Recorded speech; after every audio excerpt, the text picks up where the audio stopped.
대한민국 중심 채널 KBS 1라디오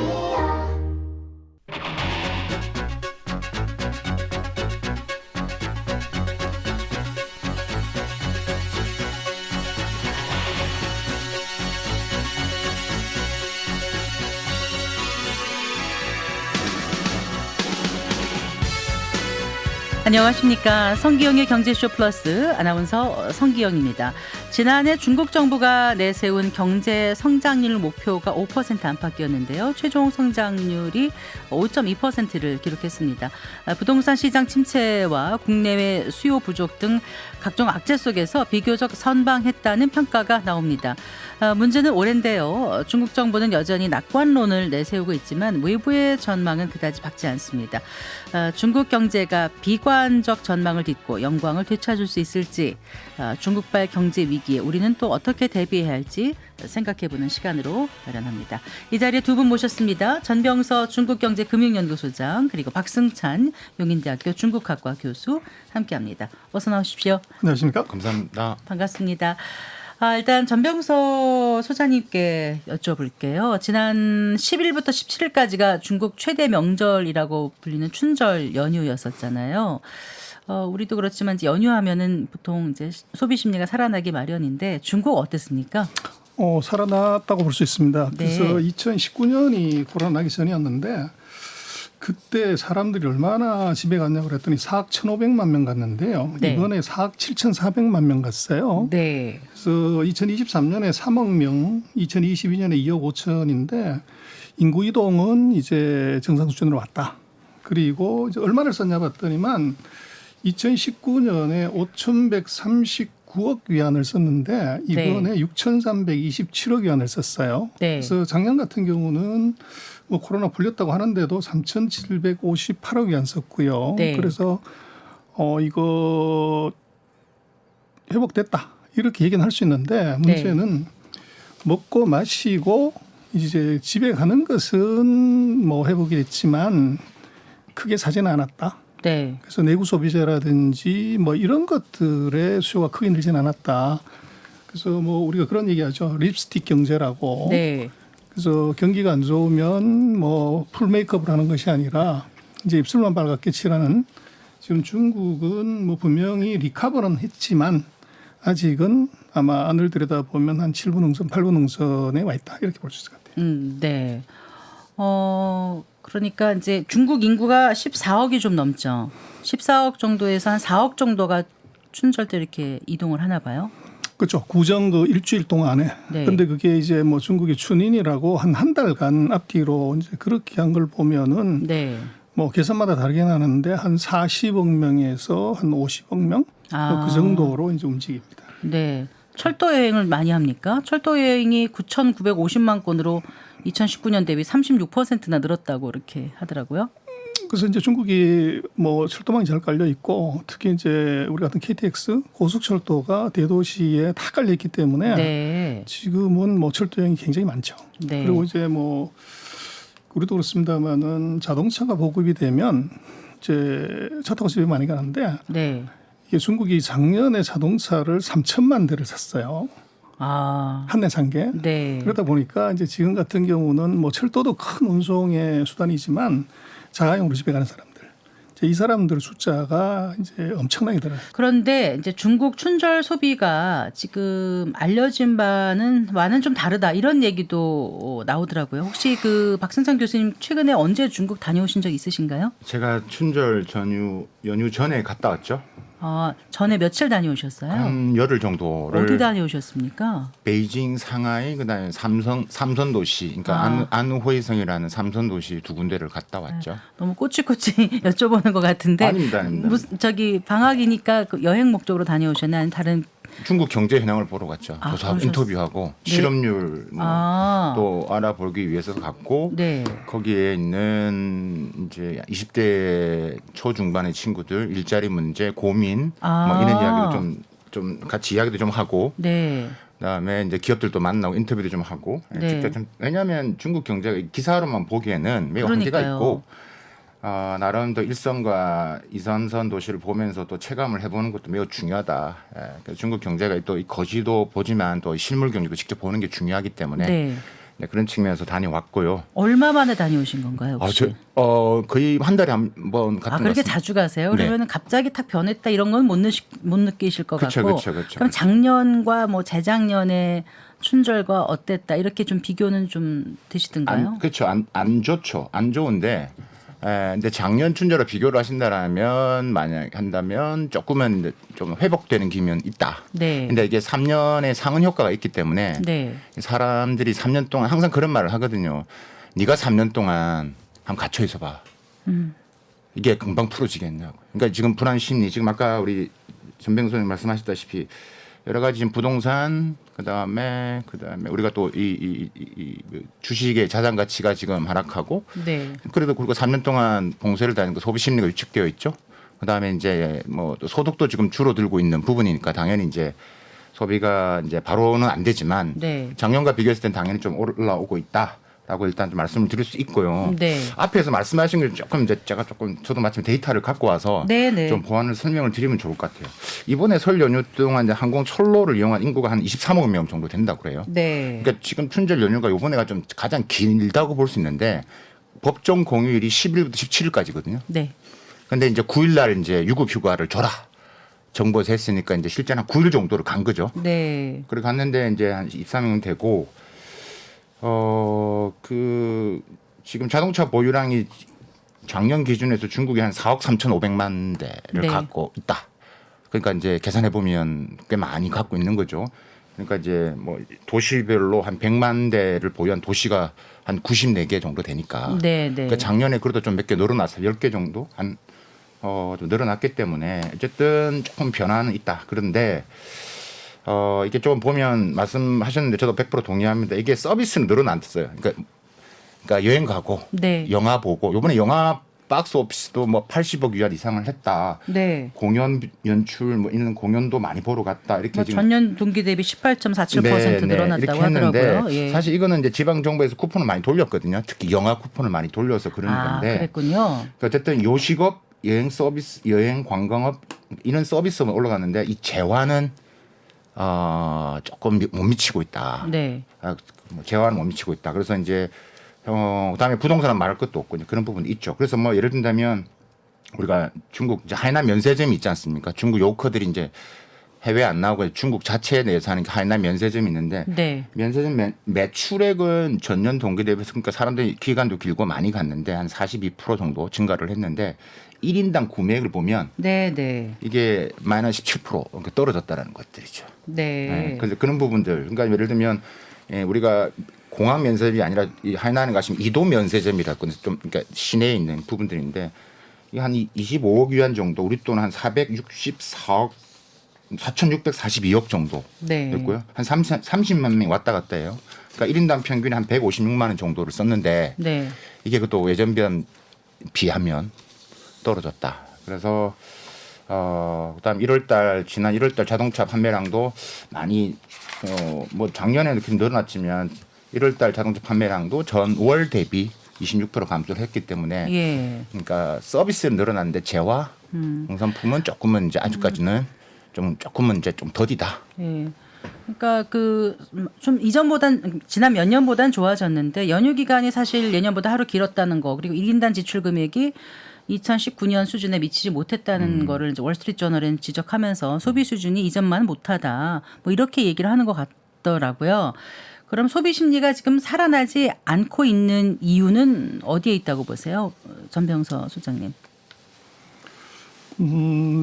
소비가 되려면은 소득이 늘어야죠. 근데 소득이 늘려면은 고용이 늘어야 되는데 네. 중국이 이제 실업률이 높았었죠. 그러다 보니까 이게 소득이 늘지 않았다는 것이 가장 큰 이제 이유가 있고 네. 그리고 이제 뭐 아무래도 웰스 이펙트라는 게 있지 않습니까? 부의 효과. 그렇죠. 네. 그래서 이제 부동산이나 주가가 올라가면 뭐 백화점에 뭐 미어터지지만 이제 그게 내리 3년 동안 빠졌기 때문에 네. 그런 웰스 효과, 소득 효과가 이게 3년 동안 이제 없었다는 거죠. 그래서 네. 계산을 해보면 예. 3년 동안에 중국의 부동산의 시가총액하고 주식 시가총액이 하락한 게 GDP의 39% 정도 돼요. 그러니까 그 충격이 네. 둘 이제 합해서요. 그렇죠. 네. 그래서 그 충격이 뭐 쉽게 감내할 수 있는 상황이 아니었기 때문에 중국 정부가 작년 7월 달부터 모든 정부 부처가 나서서 저 8월 같은 경우를 보면은 한 달에 25일 워킹데이에 28개 경기 부양책을 내요. 그래서 네. 매일 이제 냈다는 거죠. 그래서 그게 바로 이제 중국이 3년간의 헛발질에 대해서 정부가 처절하게 이제 반성하고 또 어떻게 보면 모든 정책 수단을 다 동원을 해서 이제 경기를 살리려고 하는 노력이 지금 네. 이루어지고 있는 단계인 것 같아요. 중국의 헛발질이라는 건 어떤 걸 의미하시는 겁니까? 그래서 이제 정책의 네. 그 이제 타이밍이 제일 중요하잖아요. 네, 네. 그래서 타이밍을 놓치는 것, 네. 그 다음번에 이제 어떻게 보면은 그 모빌리티를 제한한다는 것이 네. 이게 균을 통제하는 데는 굉장히 유효하지만 네. 이동을 막는다는 것 자체가 뭐 지금까지 한 번도 경험해 본 적이 없기 때문에 이것이 모든 사회 활동도 다 이제 막게 되고 플러스해서 사람들의 심리 감옥, 소비 어떻게 보면 본능을 잠재워버리는 그런 일이 벌어지는 잠깐도 거죠. 아니고 오랜 기간 하다 그렇죠. 보니까. 네. 그래서 그 소비 지옥을 만들었다. 그래서 네. 그게 이제 정책으로 보면은 가장 나쁜 이제 상황인데 미국 같은 경우가 왜 저렇게 이제 좋냐 하는 것은 소비죠. 그래서 중국 같은 경우는 이 경제 체제에서 너무 이제 시장보다는 그 정부가 어떻게 보면 아젠다를 갖고서 이제 그게 너무 함몰된 결과가 이제 뭐 보통 중국의 경기 규제 대책 같은 게 1년에서 1년 반이면 끝나는데 네. 이번에는 내리 3년을 규제를 했어요. 아, 예. 그래서 그것의 충격이 이제 굉장히 컸고 네. 그것의 결과가 이제 그 자산의 감소, 소득의 감소로 이루어졌고 그것은 그 뭐 사람들을 어디 가지 못하게 하고 정보를 이제 통제하고 차단하는 것은 할 수 있지만 사람의 마음 이것은 이제 공산당도 통제를 못하는 거죠. 네. 그래서 이제 그 문제가 가장 컸던 것 같아요. 네, 교수님. 손을 드셔가지고 그냥 쳐다보시면 네. 돼요. 네. 그 앞에서 제가 모두 설명을 드렸는데 소비 네. 아까 소비가 왜 이렇게 그러니까 일단 안 올라오는 게 아니라 더디다. 예. 근데 저는 사실 초창기에 작년에도 경제 안 좋았을 때 심하면 3년까지도 간다. 왜냐하면 3년은 격리 당했기 때문에 네. 제가 만나봤던 많은 기업인 중국 기업인들도 있고 한 3년 격리 당했는데 3년 지나야 좀 좋아지지 않겠어? 이런 말 정말 많이 들었거든요. 네, 네. 지금 1년 지났잖아요. 그렇기 때문에 이제 생각했던 거랑 이번에 데이터를 보셨겠지만 네. 분명히 좀 회복 중인데 좀 더디다. 그럼 그 이유는 뭐냐라고 물어봤을 때 아까 말씀하셨죠. 핵심입니다. 자산 가치 하락이죠. 네. 이게 이제 부동산이고 그다음에 이제 증시 하락인데 주가 하락인데 이 지금 부동산에 많은 이 사람들이 또 이게 뭐 자기 전 자산의 한 50% 이상이 지금 몇 개는 부동산이 떨어지고 있죠. 주식하는 중국 개미들이 얼마나 많겠습니까? 2억 명 이상 있는데 당연히 이 떨어지니까 이게 자기 자산이니까 당연히 소비에 대한 부담이 생기죠. 네. 이거 외식 5번 할 거 한두 번밖에 안 하고. 네. 일단은 오랫동안 3년 동안 봉쇄돼 있으니까 여행은 가야 되는데 일단은 조금 줄이는 거죠. 네. 옛날에 5성급 잤으면 4성급을 자고 이거 줄이는 거고. 그렇기 때문에 그런 부분들 그다음에 소비 심리 위축 뭐 소득 하락인데 이런 부분이 가장 큰데 제가 생각할 때 소비 심리 대사할 수 있는 것은 유일한 카드는 부동산은 일단은 워낙 덩치가 크기 때문에 돈도 많이 들어가고 싶지 않습니다. 그러니까 결국 주식 부양이고 그러니까 중국 정부의 방향이 매우 명확해 보이는 거예요.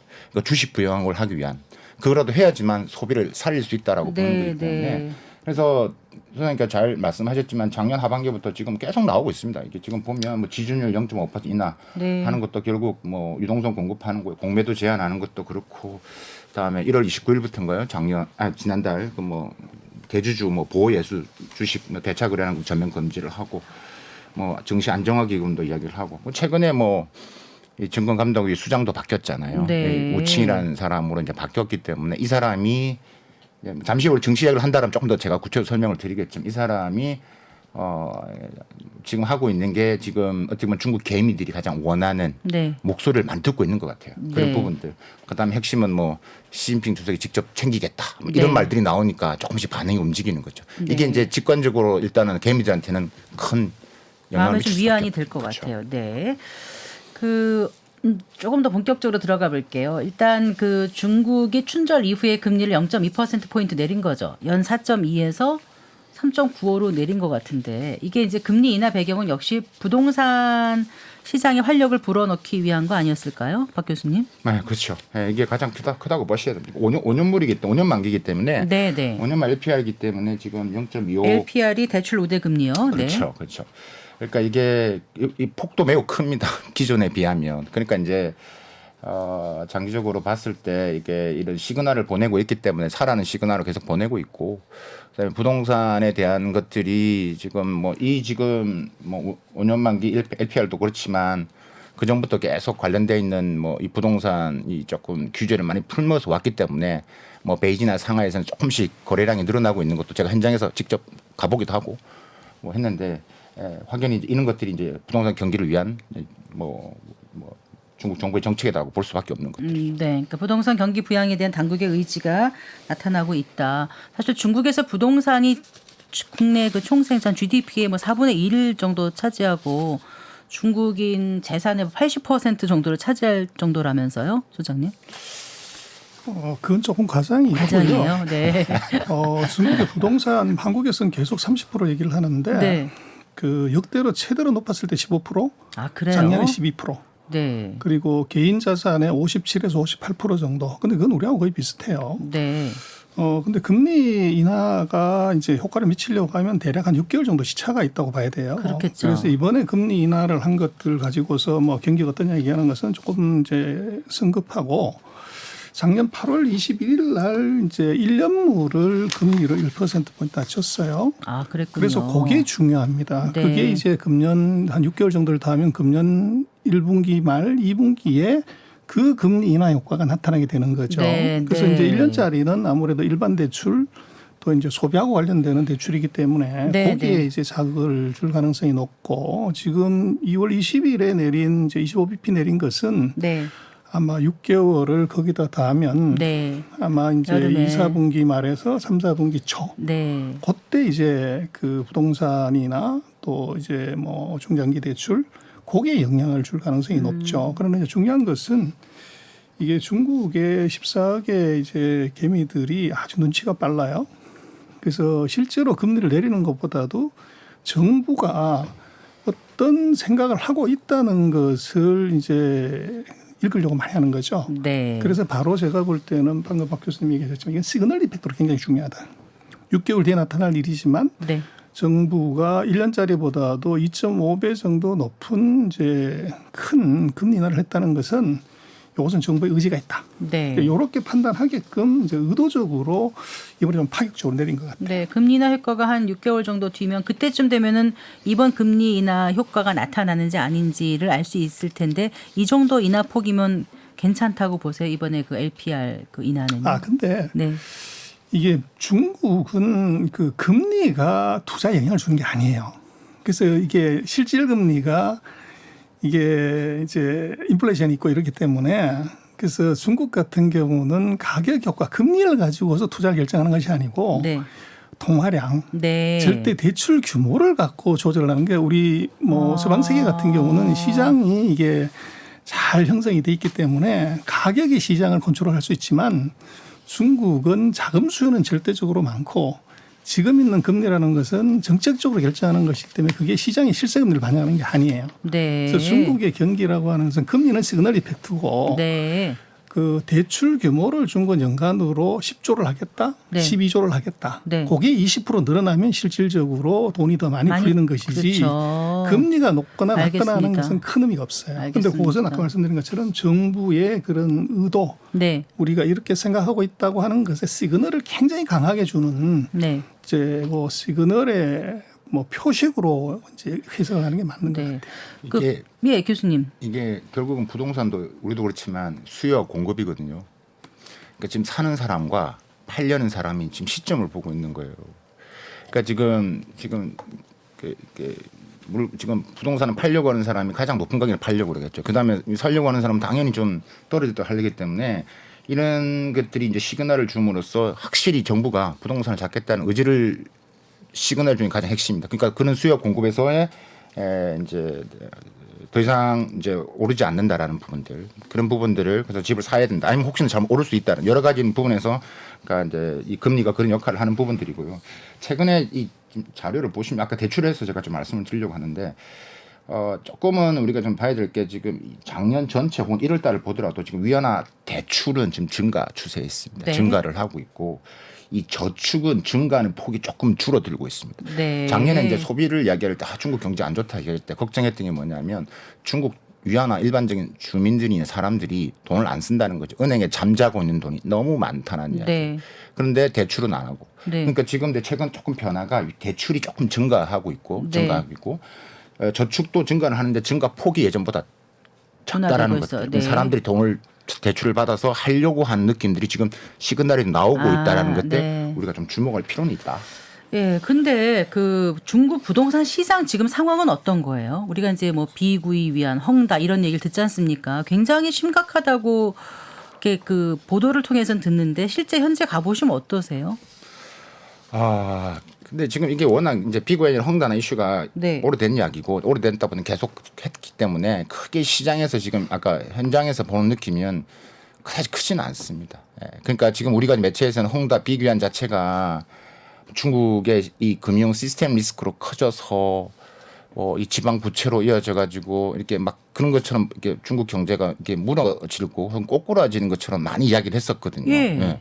그런데 이거는 조금은 제가 볼 때는 이거는 잘못 판단을 하고 있다라는 것들이죠. 그래서 부동산은 지금 전반적으로 뭐 우리가 이야기하는 것처럼 작년 전체 중국 100위 안에 들어간 부동산 기업들의 수익률 이런 부분들은 당연히 떨어지는 건 맞습니다. 맞는데 이게 지금 말씀하실 때 전체적으로 워낙 중국 경제를 뒤흔들 만큼의 할 것이냐 혹은 이 헝다 비교안이 여전히 지금 부분을 일 것이 뭐 예전처럼 우리가 지금 매체에서 이야기하는 것처럼 크냐 그렇게 크지는 않다라고 보여지는 거고 지금 헝다 지금 홍콩 청산 부분에서도 지금 중국이 본토에서 법원에 받아줄 것이냐 안 받아줄 것이냐 받아줄 가능성이 매우 낮죠. 낮기 때문에 뭐 지금 뭐 우리가 헝다 이런 큰 이슈가 터질 때마다 그렇겠지만 제가 볼 때 올해도 이런 중소 디벨로퍼들 그러니까 부동산 기업들의 이 디폴트는 계속 듣게 될 가능성이 크다. 그럼 그때마다 계속 중국 지방 부채도 여기 또 나올 것이고 중국 망한다 이야기 또 나올 거기 때문에 근데 그런 부분에서는 이제 너무 이렇게 매몰될 필요는 없을 것 같다. 같은 질문을 전병서 소장님께 드리면은요. 그건 부동산 이렇게 시장. 봐야 될 것 같아요. 1등하는 회사가 보도났다고 해서 전체가 다 보도난 거 아니에요. 우리도 네. 대우건설 보도났을 때 한국부동산 다 끝난 게 아니거든요. 네. 헝다는 3년 전에 보도났고 지금 빅구에는 이제 8개월 전에 보도난 회사인데 그게 왜 아직도 보도를 안 내고 있냐. 그걸 봐야 되는데 그거는 거기 돈 빌려준 놈이 이제 어떤 역할을 하냐 하는 것이 중요한데 돈을 빌려준 측이. 그렇죠. 네. 그래서 이게 이제 중요한데 중국의 은행들은 다 국유은행이에요. 그렇기 때문에 네. 이 부동산 업체들의 부도로 인해서 중국의 금융위기 온다는 것은 그것은 조금 과장이 심한 거죠. 우리 기준으로 보는 거고. 네. 두 번째는 이제 중국은 왜 이렇게 상황이 악화됐냐는 것은 정부가 부동산 회사한테 3년 동안 대출해 주지 말라. 네. 레드라인을 그어놓고 금 밟은 회사들은 다 대출을 해소를 했단 말이에요. 네. 근데 그거를 이제 작년 7월 달에 빅구이엔이 부도나면서 완전히 철수를 시켰어요. 예. 그리고 최근 3년간 했던 모든 부동산 규제를 7, 8, 9, 10, 11월 넉 달 사이에 싹 다 풀었습니다. 네. 그리고 이제 핵심이 뭐냐 그러면 이제 돈을 빌려줘야 되는데 중국 정부가 지금 최근 한 달 반 사이에 한 것은 첫 번째 돈을 적극적으로 빌려주되 부동산 개발 회사에. 그렇죠. 예. 빌려주는 것의 정도가 예. 은행 평균 대출 증가율보다 부동산 회사에 대출하는 증가율이 더 높아야 된다. 네. 3년 동안 이제 돈 빌려주지 않다가 이제 네. 돈을 마구 퍼주는 거죠. 그다음 두 번째는 왜 이제 뭐 빅구이엔이나 헝다 이런 회사들이 부도 났는데도 멀쩡하게 있냐 그러면 최근 한 달 사이에 중국이 50개 회사 부동산 회사 화이트리스트를 만들어라. 네, 그래서 그 화이트리스트에 네. 들어오면 돈 무조건 지원할게. 네. 그래서 이게 부도를 내는 것이 아니라 이것은 이제 돈을 퍼주는 쪽으로 완전히 이제 돌아섰기 때문에 그게 이제 지금 더 이상 부도나기 어렵고 제가 볼 때는 중국의 부동산 경기는 작년 7월 달 네. 그 빅구이엔이 부도났을 때가 그때가 최악이고 네. 앞으로는 아마 추가적인 부도가 날 확률은 대단히 낮다. 그러면 부동산 가격은 어때요? 가격은 어떻습니까? 그건 이제 개발 회사가 그런데 회사 한두 개 한다고 전체 부동산 시장에 영향을 그렇게 생각보다 미치진 않는다고 말씀하셨는데 일반 그 중국 인민들, 중국 국민들이 그 갖고 있는 부동산 가격은 어느 정도 이렇게 조정이 된 거예요? 어떤 거예요? 이게 우리의 시각으로 부동산을 바라보는 것과 같이 바라봐야 되는지 아닌지 약간 지금 헷갈립니다. 부동산 가격은 네. 최근 3년간 계속 떨어졌기 때문에 네. 추가적으로 더 떨어질 수 있는 그러니까 뭐 주가가 똑같이 올라가면 계속 올라가고 떨어지면 계속 떨어질 것 같은 그래서 어느 한 군데에서 이제 변곡점이 보이게 되면 이 바닥이니까 사야 되겠다 이런 건데 네. 지금 이제 중국의 대도시들이 추가적으로 가격이 더 급하게 떨어지는 이러진 않아요. 옆으로 있는데 거기서 누가 먼저 이제 반등을 해야 된다는 게 가장 중요한데 최근에 샹하이인가 심천인가 3대 도시 중에 한 군데가 뭐를 했냐면 실제로 중국에서 가장 중요한 것은 대출을 얼마에 주냐 이것보다는 네. 외지인들이 이제 그 집을 살 수 없게 하는 것하고 네. 또 하나는 중국은 이제 다운페이 그 초기에 예를 들어 40% 돈을 내고 60%를 30년간 모기지로 하는 네, 이런 구조예요. 그런데 소비를 2배로 늘려 구매를 2배로 늘려면 다운페이를 40%를 하는 게 아니라 확 낮춰서 20%를 해버리면 집 한 채 살 걸 2채를 살 수 있게 되는 거죠. 네. 그래서 그 두 가지 조치를 지금 중국 정부가 풀었어요. 네. 그래서 그 이제 추가적인 가격의 하락은 뭐 제가 볼 때는 크게 없을 것 같은데 문제는 어느 한 도시에서 네. 수요에서 수급에서 변화가 있어서 가격이 반등한다. 이렇게 되면 이제 주식 사는 거하고 똑같은 그런 이펙트가 나올 수가 있죠. 그런데 네. 이제 근본적으로는 지금 아직 아까 말씀을 드렸지만 이 밥은 먹지만 아직 이 내구 소비는 안 사는 상황에서 그 노트북 핸드폰도 안 사는데 집을 사냐? 이제 그 시차가 있을 것 같아요. 그래서 네. 그 시차라는 것이 아마도 이제 금년 3, 4분기 아까 말씀드렸던 그런 금리 인하의 이펙트나 네. 전체적인 고용이 조금 나아지는 이제 분위기 그렇게 보면 아마 3분기나 4분기 정도 그 정도 돼야 아마 플러스 시그널이 나오지 않을까 싶습니다. 제가 체감하는 갔을 때 느꼈던 것은 네, 도시 아까 교수님. 직접 하는 부분에서는 일선 도시는 하락폭이 크지 않습니다. 근데 우리 매체에서 뭐 상하이도 엄청 떨어졌다 20% 이야기하는데 그건 상하이 어디를 봐야 되는 걸 중요하거든요. 뭐 심천의 주식 가격이 뭐 반토막이 났다. 그 기사 저 보면서 정말 헛웃음을 쳤습니다. 이거 누가 썼냐?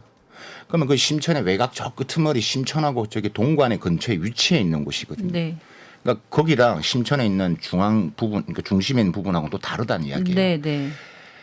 그렇기 때문에 이 일선 도시하고 뭐 2, 3선 도시로 나눠서 봤는데 일선 도시는 크게 영향을 받지는 않고 약간의 뭐 변동이 있지만 이런 아까 우리가 금리 인하는 정책에 나오면 시그널이 나오면 또 변동이 또 올라갑니다. 그게 네. 그전 지켜가고 있는 것 같고 제가 체감하고 제가 직접 현장에 봤을 때 느끼는 그렇습니다. 근데 3선 도시는 좀 폭이 크다. 네. 근데 이게 더 떨어질 것이냐? 그럼 더 큰일 납니다. 네. 그래서 아까 말씀하셨다시피 이걸 정부가 지금 지켜야 되는 것들이에요. 네. 이게 안 지키면 자산이 떨어지면 소비를 안 한다니까. 그렇죠. 작년 5.2%의 이 GDP 중에서 거의 82.3%가 소비인데 이걸 안 지키면 안 되기 때문에 한다는 거고. 그러면 제가 생각했을 때 이 부동산 부분에 있어서는 이번 정부가 올해 이야기하면서 재정 통화 이야기할 때 했던 두 가지 표현이 있습니다. 우리가 중국식으로 이야기하면 중국에서 이야기하는 그게 이제 이렇게 역주기 조절론이라는 게 있고 또 과주기 조절론이라는 게 있어요. 역주기 조절론이라는 게 뭐냐면 그러니까 경제가 좋을 때는 우리가 말했던 뭐 금리도 인상을 하고 세금도 많이 걷고 하는데 경제 지금 안 좋잖아요. 그러면 세금도 인하를 해야 되고 정부가 돈을 또 풀어야 되고 그러니까 거꾸로 가는 거죠. 그래서 네. 그 역주기 조절이라고 하는데 근데 역주기 조절인데 그러면 돈을 그냥 풀 것이냐 그냥 풀지는 않고 이 맞춤형으로 그러니까 과거처럼 양적 완화는 안 할 거다 분명히. 근데 돈은 푸는데 제가 볼 때는 푸는 작업을 어느 정도 이미 거기에 대한 구조조정 부동산에 대한 구조조정은 되고 제가 볼 때는 이미 다 끝났다. 생각을 네. 다 갖고 있다. 근데 언제 풀 것이냐 어느 명목에 쓸 것이냐 그러면 제가 볼 때는 결국 부동산입니다. 부동산에 쓸 가능성이 매우 높다. 그래서 이제 그런 역주기 조절이고 과주기 조절이는 한 단계를 뛰어넘는 거거든요. 우리가 이제 중국이 자꾸 저렇게 해가지고 막 힘들다고 하지만 또 한편은 뭘 하고 있냐면 이 점핑업을 하고 있다는 거죠. 중국의 경제 체질을 바꾸려고 하고 있다는 거죠. 그러니까 이제 우리가 첨단 산업으로 더 가려고 하고 디지털 경제로 지금 가려고 하고 네. 지금 2023년 기준으로 중국 디지털 경제 규모가 전체 GDP에서 거의 40% 넘어섰더라고요. 네. 그러니까 이제 요 두 가지를 또 같이 보는 것도 우리가 중국 경제를 조금 더 정확하게 보는 안목일 수도 있다라고 네. 말씀드릴 수 있겠습니다. 그러면 올해 중국 경제 성장률은 어떻게 전망하세요? 전병서 소장님? 뭐 이미 답이 있는데요. 아까 이제 모두의 의원님 얘기하셨지만 중국이 작년에 5% 목표에 5.2% 했다. 네. 근데 왜 이렇게 나쁘냐 그러는데 그건 5.2%가 아니고 4.6인가 그렇습니다. 그게 이제 물가를 감안을 해버리면 네. 중국은 작년에 목표에 미달했어요. 네, 네. 그래서 이제 그게 중국으로서는 굉장히 이제 그 어떻게 보면 자존심 상하는 일이고 또 속내인데 금년 같은 경우에 경제 성장률 얼마 할 거냐는 이미 답이 있어요. 그래서 양회의에 아마 질문지 그게 있던데 양회의에서 중국 정부가 한 해 경제 성장률 목표를 정합니다. 그런데 네. 그거 하기 전에 중국의 31개 성시들이 먼저 지방 양회를 해요. 네, 네. 그래서 거기서 나온 이제 GDP 그 수치를 해보면은 5.2인가 뭐 네. 이제 5.4인가 5.4인가요? 그렇게 돼 있어요. 네, 5.4. 아, 네. 근데 평균치가. 그거를 이제 과거로 보면은 지방 양회에다가 0.6을 빼면 네. 항상 정부 목표치하고 비슷하게 돼 있어요. 아, 그래요? 그래서 그렇게 보면 중국이 금년도에 이제 생각하는 것은 4.8이다. 네. 그렇게 볼 수가 있는데 네. 중국의 GDP는 그건 이제 서방 세계하고 달리 지금 고용 지표라고 봐야 돼요. 사회주의 국가이기 때문에 전체 경제의 한 63%가 국유기업이고 국유기업은 이익의 극대화가 목표가 아니고 국민의 복지 향상이 큰데 복지 중에 제일 큰 게 고용입니다. 네. 그래서 이 GDP 1%당 고용을 얼마나 하냐 이게 중국 정부의 관심사이기 때문에 그게 우리하고 좀 다른 점이에요. 그래서 중국이 1년에 GDP 1%에 한 241만 명 정도 고용 유발 효과가 있어요. 그런데 네. 작년에 중국이 한 1160만 정도 대학생 졸업하고 금년에 아마 1190만 정도 대학생이 나오는데 이 사람들을 이제 수용을 하려고 하면 4.5에서 4.8 정도는 가야 돼요. 네. 근데 문제는 이제 아까 지적하셨지만 작년에 실업률이 높았단 말이에요. 네. 그럼 그보다는 더 가야 되는 거죠. 그렇게 놓고 보면 중국은 목표는 5%를 잡지만 네. 내심 이제 생각은 5%보다 훨씬 더 높은 성장 이제 그걸 할 가능성이 높아 보이고 네. 아마 저는 반대로 생각하는데 금년에 아마 중국의 GDP 성장률은 서프라이즈가 나올 가능성이 높다. 그래요? 목표치보다는 훨씬 더 높게 나중에 가보면 나올 가능성이 높아 보입니다. 왜 그렇게 생각하신다고요? 그래서 그게 아까 말씀드린 고용을 이제 그 맞추려고 하면 성장률을 높여야 되고 네. 그리고 지금 최근 4년 동안에 중국의 이제 잠재 성장률이라고 그러죠. 국가의 모든 자원을 다 동원했을 때 할 수 있는 성장률을 대략 한 5에서 5.5를 보는데 중국의 4년 뭐 코로나 플러스 1년은 잃어버린 4년. 그러니까 중국이 최근 4년 동안 복합 성장률로 보면은 5%를 한 적이 없어요. 네. 그래서 내리 4년 잠재 성장률을 하회했기 때문에 그게 이제 5년째 가게 되면 이제 말할 수 없는 고통이 오게 되는 거죠.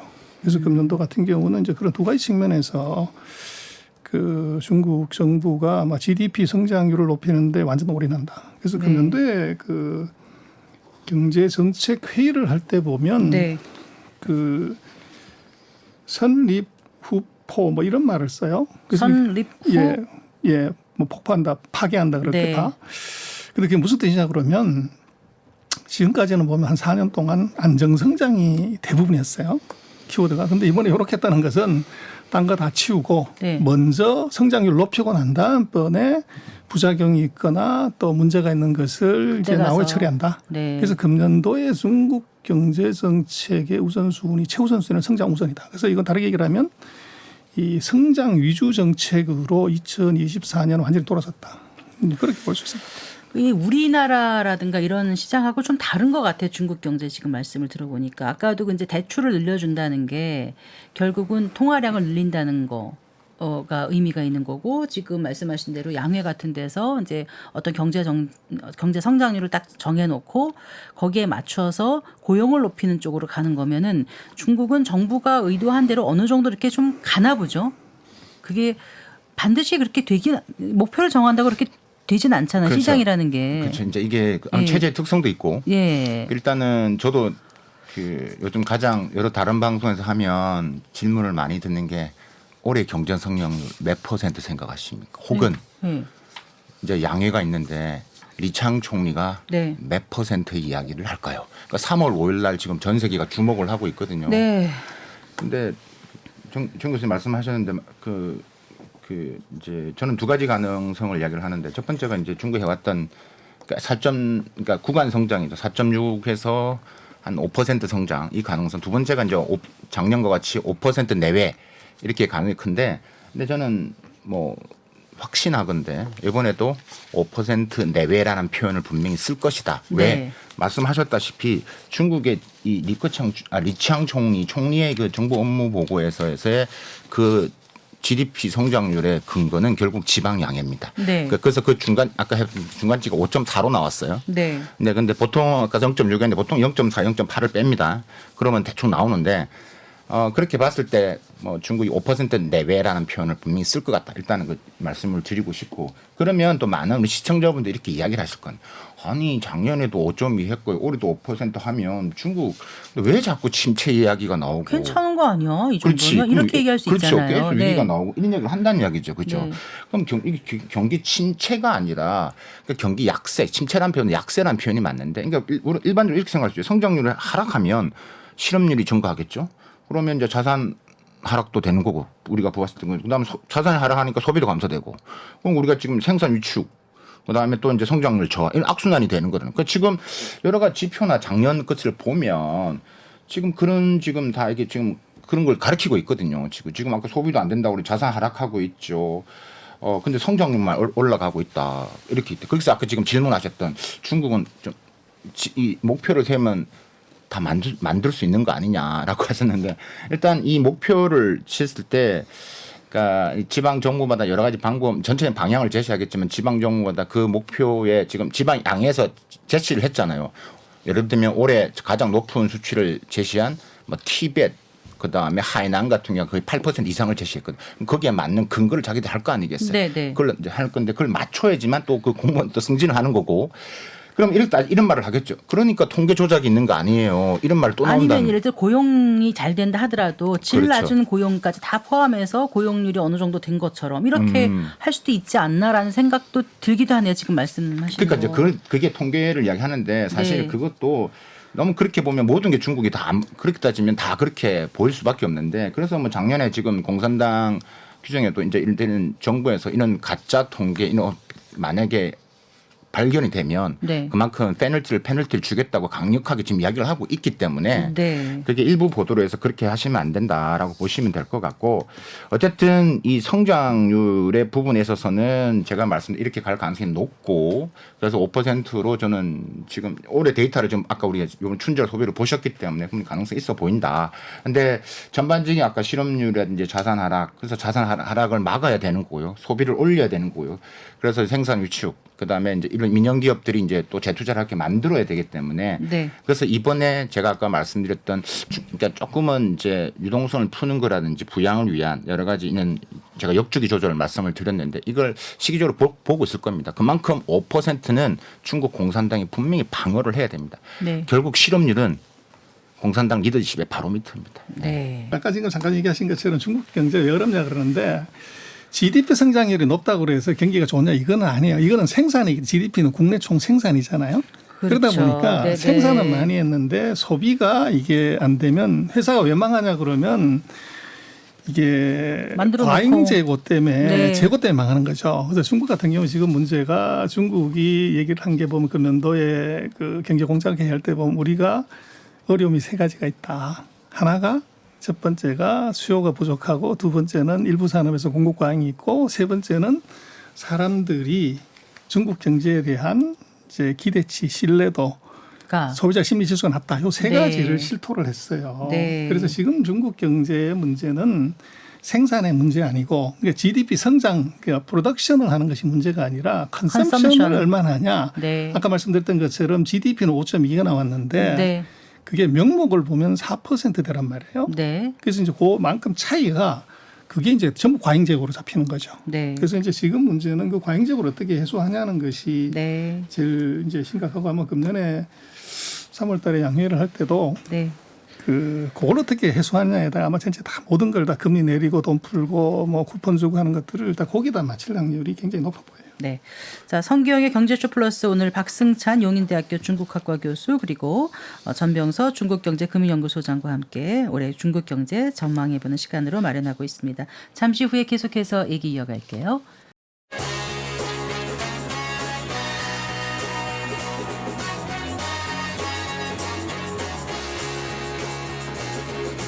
경제 시야를 넓혀드립니다. 투자의 지름길을 안내합니다. 돈 되는 정보를 발견하는 시간. KBS 1라디오 경제쇼. 네, 올해 그 중국 경제 상황 어떨지 전망해보는 시간 갖고 있는데요. 그 미중 관계, 미중 패권 얘기를 계속 해왔지 않습니까? 그동안 소장님. 올해 그러니까 과거에 비해서 그럼 지금 중국과 미국과의 관계는 어떤 거라고 보세요? 뭐 79년 수교 이후의 최악이다. 최악, 그렇게 이제 네. 볼 수가 있는데 2024년은 그런 최악의 상황에서도 미국의 선거라는 변수가 있기 때문에 네. 굉장히 단기적인 어떻게 보면 화해 무드가 있을 것 같아요. 그래서 그게 이제 미국의 바이든 정부 입장에서도 뭐 미국의 역대 선거를 보면 GDP 성장률이 2% 밑으로 내려가면 집권 여당이 한 번도 승리한 적이 없어요. 그러다 네. 보면 전쟁을 지금도 2개 하고 있는데 그게 또 다른 전쟁을 경제전쟁을 또 한다는 것은 이제 리스크가 너무 크기 때문에 지난번 아마 샌프란시스코 정상회담에서 별 의제가 없는데도 시진핑하고 같이 이제 회담을 했던 이유가 바로 그거고 네. 또 중국 입장에서도 지금 이제 내수를 살리는 것이 가장 급선무고 내리 4년 동안 이제 경제가 나빴기 때문에 미국과 전쟁을 하면서 이걸 한다는 것은 굉장히 리스크가 있죠. 그래서 네. 양 그 국가의 최고 지도자들의 이해관계가 일치를 해요. 그래서 네. 아마 금년 11월 뭐 미국 대선이 있을 때까지는 얼굴은 붉히고 말폭탄은 터뜨리지만 서로 주먹질 안 할 거다. 네. 뭐 그런 측면에서 아마 1년 뭐 요 기간은 어떻게 보면 전술적인 대탕트 무드 고개 주실 것 같습니다. 네, 박 교수님께서 고개를 끄덕끄덕 하셨는데 그러면 미국 대선 끝나고 나면 좀 달라질까요? 이게 정말 중요한 주제거든요. 지금 이게. 예. 일단은 제가 생각할 때 미국 산업계나 특히 이제 미국 월가나 이런 데서는 그러니까 우리가 지금 보고 중국 예를 들어 망한다 이런 이야기는 다 이제 그쪽에서 오는 물론 여론 이런 게 언론이 있는데 일단 그쪽에서는 중국이 자꾸 돈을 빨리 풀어주기를 바랍니다. 그러니까 중국이 풀어줘야지만 예전에 이제 니먼 사태처럼 그래야지만 그러니까 뭐 미국 경제도 마찬가지고 글로벌 경제가 도움이 되기 때문에 그래서 이제 자꾸 이제 저는 이제 그런 게 좀 어두동이 있다라고 생각을 해서 이제 그렇게 여론이 자꾸 미국 내에 있는 여론이나 이런 것 혹은 미국 언론에서 이제 중국 자꾸 위기설 이런 것들이 조금 포장이 돼서 많이 온다라고 이제 말씀을 드리고 싶고요. 네. 지금 미국과 중국 관계에서 지금 확실히 지금 뭐냐면 이런 거죠. 지금 일단 중국 경제가 우리가 뭐 수출, 투자, 소비했을 때 수출이 지금 이제 안 좋잖아요. 수출이 안 좋은데 그래도 소비로 이제 버텼습니다. 2023년도. 그래도 그러니까 수출 같은 게 그래도 버틴 게 수출 부분에서 좀 이 자동차 수출 이게 좀 전년 대비 한 50% 정도였고 전기차가 많이 있었죠. 또 하나가 이제 우리가 중국의 이커머스 관련된 네, 기업들 네. 우리가 직구 많이 들어보셨던 이게 전년 대비 20% 이상 성장을 했습니다. 네. 무슨 말이냐면 미국 수출이 많이 줄었죠. 당연히 제재를 하니까. 그렇기 때문에 중국은 근데 그건 중국은 이미 그걸 판단을 하고 있는 것 같고 그래서 지금 앞으로도 이제 대미 수출은 이제 쉽지 않다라고 판단을 하고 있는 것 같고 특히 만약에 우리가 트럼프가 다시 돌아온다고 2.0으로 돌아온다고 했을 때는 네. 이제 미중 관계가 매우 이제 복잡해지는 거죠. 그러면 이제 예전에 1.0의 트럼프가 아니기 때문에 좋은 바이든 거를 또 가져오면서 또 관세를 무작위로 때릴 거기 때문에 이번에 이제 선거 유세를 하면서 보시면 아시겠지만 지금 계속 지금 이 바이든이 지금 대중국 정책 부분에서 야 이렇게 구멍이 마르니까 중국이 저렇게 계속 하는 거야. 그 구멍을 계속 막아야 된다. 당신이 하고 있는 대중국 정책은 실패야. 계속 이야기를 하고 있기 때문에 네, 네. 이제 그런 관계 속에서 이제 뭐 지금 바이든 입장에 새로운 걸 하려니까 또 아까 지금 미국 경제를 봐야 되기 때문에 좀 부담스럽긴 하죠. 그래서 지금의 인 상태까지는 11월 달까지는 간다. 그리고 중국은 만약에 뭐 발리는 오면 베스트 트럼프가 돌아온다라면 거기에 대한 대비를 플랜 B를 가지고 준비를 하고 있는 것들이죠. 그래서 문제는 그 미중 관계 그런 변화는 좋은데 11월 기준으로 해서 정말 많은 걸 바꿀 텐데 거기에 따라 이제 한중 관계도 또 이제 소용돌이 칠 수밖에 없는 거죠. 네, 한중 관계 이어서 좀 말씀을 해 주신다면은요. 일단은 우리가 지금의 중국의 이런 경제 구조의 변화, 그다음에 체질의 변화를 빨리 바꾼 건 결국 미국이 이렇게 만든 거죠. 그러니까 미국이 중국 경제를 성장시켰고 WTO 가입시키면서 지금의 넘버 2를 만들어 줬고 또 그다음에 중국이 빠르게 지금 디지털 차이나로 가게끔 만드는 것들 또 기술 자립하는 것들 누가 뭐래도 중국 기술 자립은 분명히 빨라지고 있습니다. 중국 기술 자립이 빨라진다는 이야기는 우리의 대중국 수출은 결국 중장기적으로 적자 구조로 갈 수밖에 없다.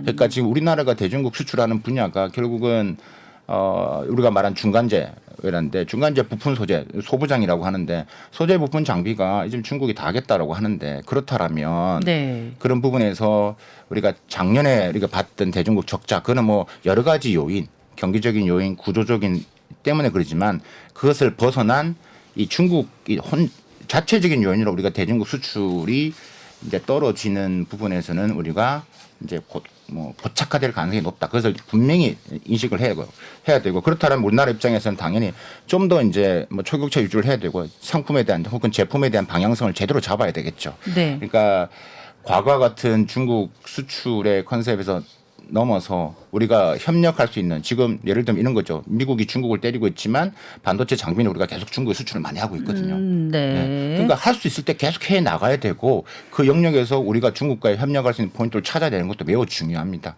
그러니까 그 때문에 이제 그런 부분에서 우리가 지금 정부에서 조금은 이제 조금 플랜 B, 플랜 C를 하고 있을 거라 생각이 들지만 이제 누가 대통령이 되는 따라서 지금 한중 관계도 거기에 따라 또 방향이 완전히 달라질 수밖에 없다. 네. 그 우리나라가 사실 중국과 정말 때려야 될 수 없는 그런 관계를 맺고 있지 않습니까?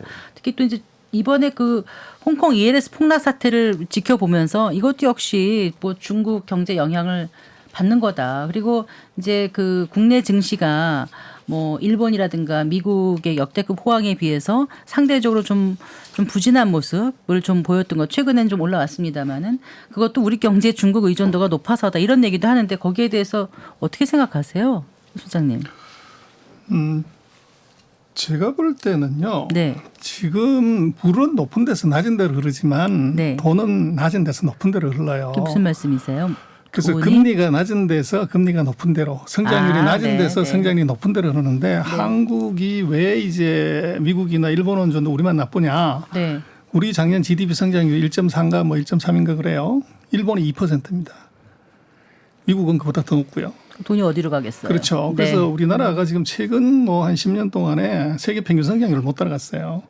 그래서 뭐 우리가 지금 장부 가치를 높이네 뭐 여러 가지 얘기를 하지만 그것도 해야 되지만 근본적으로 놓고 보면 장기적으로 돈의 적성을 저성장. 놓고 보면 세계 평균 성장률을 못하는 나라에서는 돈 빼서 더 높은 나라에 투자하는 것이 그게 정답인데 네. 그게 한국이 지금 해당이 돼요. 그래서 네. 우리로 놓고 보면 중국의 의존도가 높다는 것들이 뭐 독일 뭐 이런 나라들은 대만 이건 안 높냐 다 높아요. 높은데 우리로 봐서는 근본적으로 성장률이 1%대 2% 밑으로 가면 외국인은 계속 돈 빠진다. 네. 그것은 이제 주가가 빠지는 것들이 중국의 의존도가 높다 뭐 이렇게 얘기하기는 조금 이제 그렇고요. 네. 그리고 지금 보면은 그 대만하고 일본 그리고 최근 한국의 외국인들이 주식을 굉장히 많이 사요. 많이 사죠. 그렇죠. 그래서 이게 특징이 뭐냐 그러면 반도체예요. 그 세 나라가 다 보면은 일본은 반도체 소재하고 장비를 하고 네. 한국은 생산을 하고 대만은 파운드리를 파운드리, 하죠. 네. 그래서 이제 지금 그 세계 큰 트렌드는 AI 시대 얘기를 하지만 AI 시대에 가장 중요한 전략 물자가 반도체이기 때문에 네. 그 정확하게 이제 그 반도체를 만들 수 있는 나라에만 이제 돈을 퍼넣는 그런 현상이 이제 증시에 나타나고 있고 네. 그걸 뭐 중국과의 의존도다 이렇게 얘기하는 것은 조금 뭐 이게 뭐 심정적으로는 그럴 수 있지만 네. 안에 들어가서 자세히 보면 그런 건 아닌 것 같고 그다음에 이제 내년에 만약에 트럼프 대통령이 되면 어떻게 해야 되냐 하는 건데 그걸 이제 우리가 조금 뭐 안을 들여다보면 네. 지금 트럼프가 되면은 보복관세 65% 때리겠다 중국을 그리고 모든 이제 뭐 수입품에 10% 때리겠다 그러는데 제가 볼 때는 트럼프는 정말 뛰어난 장사꾼이고 또 언론이었잖아. 네. 그래서 아주 이제 심리를 잘 읽는데 제가 볼 때는 트럼프가 선거. 정말로 당선이 됐을 때 네. 이 무역 전쟁에 카드를 쓸 거냐 쓰지 않을 것 같아요. 그러니까 선거가 끝나면 달라질 수 있다. 그렇죠. 이것은 네. 그냥 이제 페인팅 모션. 네. 그래서 지금 미국이 25% 보복 관세를 때렸는데 중국의 뭐 무역 수지 흑자가 별로 줄질 않아요. 그러면 이것은 이제 보복 관세로서는 의미가 없고 또 전 세계 다 10% 보복 관세 똑같이 때리는 거는 그건 의미가 없죠. 네. 그래서 이것은 이제 미국의 노동자들의 정서에 어필하기 위한 내용이지. 그래서 네. 트럼프가 된다고 하면 제가 볼 때는 그 바이든이 썼던 기술이 아니고 네. 그리고 자기가 썼다가 실패한 무역이 아닌 새로운 무기를 갖고 나올 확률이 높아요. 네. 그게 바로 금융입니다. 금융이요. 그렇죠. 네. 그래서 금융의 칼로 중국을 해부하려고 하는 게 이제 있을 거고 왜 최근에 보면 중국이 뭐 증권감독 원장을 바꾼다, 금융 제도를 바꾼다 뭐 이렇게 얘기하는 것은 아마도 중국은 이제 트럼프가 됐을 때 준비는 금융시장에서 날라오는 창을 이걸 어떻게 막을래? 거기에 이제 고민을 하고 있을 것 같아요. 구체적으로 금융으로 어떻게 한다는 거죠? 그래서 첫 번째는 네. 뭐 이번에도 봤지만 환율이 저게 절하가 되면서 뭐 아까 질문지에 있으면 넘어갔지만 중국에서 이제 경상수지에서 자금들이 외국인 자금이 빠졌다. 네. 그런데 그게 보면은 환차손이 이제 6.3에서 7.15까지 한 15%가 났고 네. 미중 금리 차가 한 2% 나서 한 16에서 17%가 마이너스가 났어요. 네. 그래서 그러다 보니까 주식 채권 투자한 돈들이 빠진 게 경상수지에 이제 마이너스로 나왔던 영향을 거죠. 미쳤다. 네. 그래서 이제 환율의 압박을 이제 가할 수가 있는 게 있고 그다음에는 이제 금융시장을 열라고 하는 거죠. 네. 그래서 이제 이미 1985년에 일본을 이제 미국이 죽일 때 보면 금융시장 개방에 이제 앵고를 만들죠. 네. 그래서 중국하고의 관계도 제가 볼 때는 미국이 제조업으로 중국을 굴복시키거나 이렇게 하기는 일적 어려워요. 네. 그래서 단칼에 이제 꼼짝 못하게 하는 것은 누가 뭐라고 해도 미국의 세계 최강의 무기는 반도체가 아니고 금융이죠. 네. 그래서 이제 그 전쟁이 아마 트럼프 때는 될 건데 지금 트럼프 1985년에 일본을 죽였을 때 그때 무역 대표의 부대표가 로버트 라이트하이저예요. 네. 지난번 미중 무역 전쟁에서 협상 대표를 했던. 근데 이 사람이 여전히 아직도 이제 80대지만 이 트럼프의 중요한 스텝이에요. 네. 그렇게 되면 아마 다음번 만약에 트럼프가 됐다고 성공의 하면 겸을 살려서 그럴 가능성이 높습니다. 알겠습니다. 네, 박 교수님 뭐 하실 말씀 있으신 것 같아요. 예. 그 의존도 말씀하셨기 때문에 그 제가 제 좀 다른 의견을 드리려고 하는 건데 네. 그 의존도가를 우리가 표현이 건데 의존도를 좀 낮추는 건 중요합니다. 낮춘다는 표현보다는 좀 다변화시키는 건 매우 중요합니다. 중요합니다. 네. 왜냐하면 그렇죠, 중요한데 우리가 이 의존도와 탈중국을 좀 결을 다르게 보셔야 됩니다. 만약 우리가 예를 들면 이런 거죠. 애가 공부를 성적이 떨어졌다고 학교를 옮기진 않잖아요. 네. 더 공부를 시켜가지고 더 올라가게끔 해야 된다. 그러면 우리가 왜 지금 중국에서 이게 떨어지고 있는 그 원인을 알아야 되고, 그럼 우리가 중국 의존도를 낮추면 그럼 다른 나라들은 땡큐합니다. 고맙다고. 오, 한국 빠져주네.